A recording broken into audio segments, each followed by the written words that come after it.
Hi, thanks for watching. This is Scott, and today I am putting a vent in the wall for the microwave. So the microwave had been venting out back into the kitchen in recycling mode. That's the way that's the way they come configured. But you can put a hole in the wall and connect up the blower so it goes out through the back of the wall. You can also do it up, and at the moment you can't see in because it's, like I said, it's in recycling mode, so the air actually comes back out through the front, through the top. So to make the kitchen cleaner, get rid of cooking smells faster, cutting this hole, and that's what I've done so far. I've cut the hole for the vent 4 inches by 12 inches, and I did that first because I'm going to have to open up the wall to get rid of the stud, and so I wanted to get my bearings first, cut the hole. So I've drilled 4 holes. You can just see through to the outside just about, and now I'm going to open up more of the wall up and get rid of that stud that's in the way. This is the wall cap that I'm using, and it's actually a stock item at Lowe's. It's around $30, and it's designed to fit any standard microwave.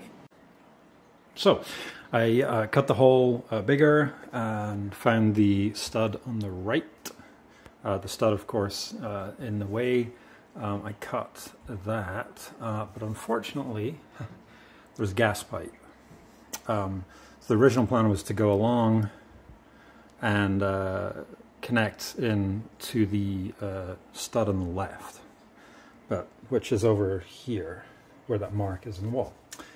There's a gas pipe in the way, so change of plans and constructed this.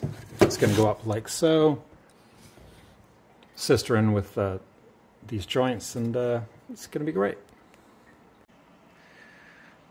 So the framing is complete.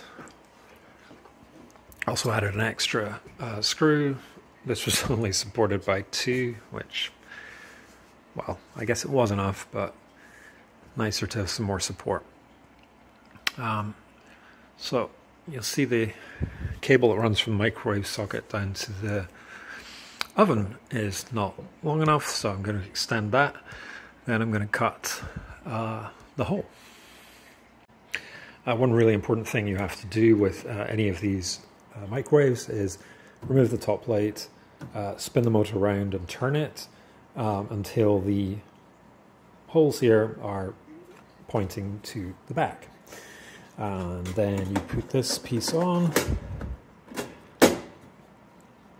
There's a damper here.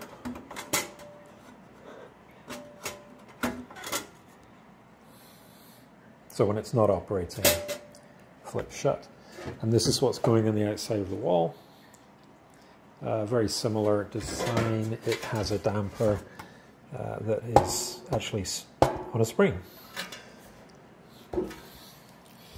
So we extended the electrical circuit, making sure that it's rated for 20 amps. It's 12 AWG, which was exactly the same as what was there.